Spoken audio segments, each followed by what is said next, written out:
Manmohan Hindi cinema के एक ऐसे एक्टर थे जो खलनायक की भूमिका के लिए जाने जाते थे।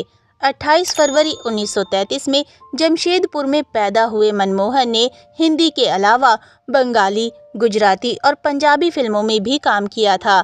बचपन से ही मनमोहन को एक्टिंग का शौक था, इसलिए 1950 में ही मुंबई आ गए थे। बिजनेसमैन फैमिली से ताल्लुक रखने वाले मनमोहन फिल्म इंडस्ट्री के उन खुशकिस्मत लोगों में से थे जिन्हें काम पाने के लिए अधिक मशक्कत नहीं करनी पड़ी थी। 60 से 70 के दशक के मशहूर विलेन मनमोहन के बारे में कहा जाता है कि मनोज कुमार, शक्ति सामंत और प्रमोद चक्रवर्ती कोई फिल्म बनाते थे तो उनसे बिना पूछे ही अपनी फिल्मों में उन्हें रोल दे देते थे। इसी दोस्ती का फायदा उठाकर मनमोहन ने विनोद खन्ना की जिंदगी बदल दी थी। मनमोहन की एक महीने में 14 फिल्में रिलीज हुई थी। शंकर जयकिशन के करीबी माने जाने वाले मनमोहन ने बतौर खलनायक फिल्म इंडस्ट्री में ऐसा सिक्का जमाया था कि एक ही महीने में 14 फिल्में प्रदर्शित हुई थीं। कभी किसी को काम के लिए मना नहीं करने वाले मनमोहन को यारों का यार माना जाता था। बॉलीवुड के पहले सुपरस्टार राजेश खन्ना, धर्मेंद्र, संजीव कुमार, जितेंद्र, सुजीत कुमार के करीबी दोस्त मनमोहन ने अपनी दोस्ती की वजह से ही विनोद खन्ना की फिल्मों में एंट्री करवाई थी। बता दें कि विनोद की एंट्री फिल्म इंडस्ट्री में बतौर विलेन ही हुई थी, लेकिन खुद मनमोहन की फिल्मों में एंट्री की कहानी बड़ी ही मजेदार है। उन्होंने बंगाली, गुजराती और पंजाबी फिल्मों में भी काम किया। उन्होंने वर्ष 1973 में रिलीज हुई फिल्म राजा रानी में भी अभिनय किया। वे राजेश खन्ना की फिल्मों में नियमित रूप से काम करते थे। उनका जन्म और पालन पोषण जमशेदपुर में हुआ। मनमोहन एक संपन्न परिवार से थे जिनका अपना खुद का व्यवसाय था।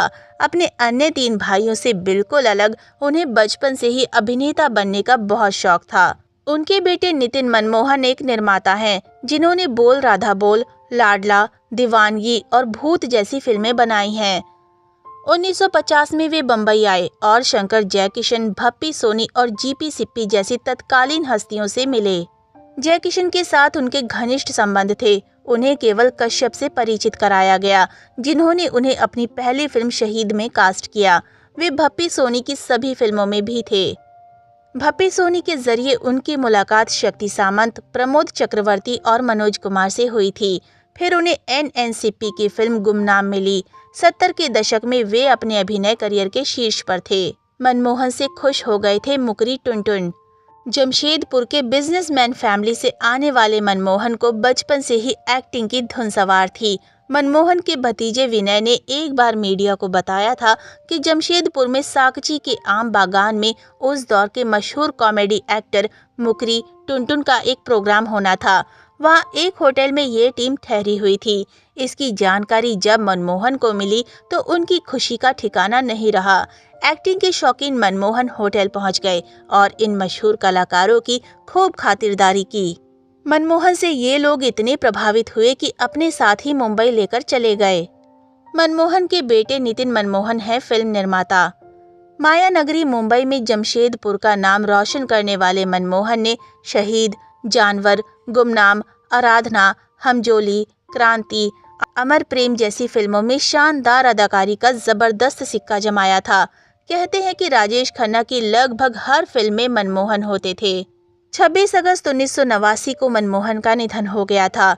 जब तक रहे शान की जिंदगी जिए। मनमोहन के बेटे नितिन मनमोहन भी फेमस फिल्म प्रोड्यूसर डायरेक्टर हैं, जिन्होंने बोल राधा बोल, लाडला, दीवानगी, भूत और यमला पगला दीवाना जैसी फिल्में बनाई हैं।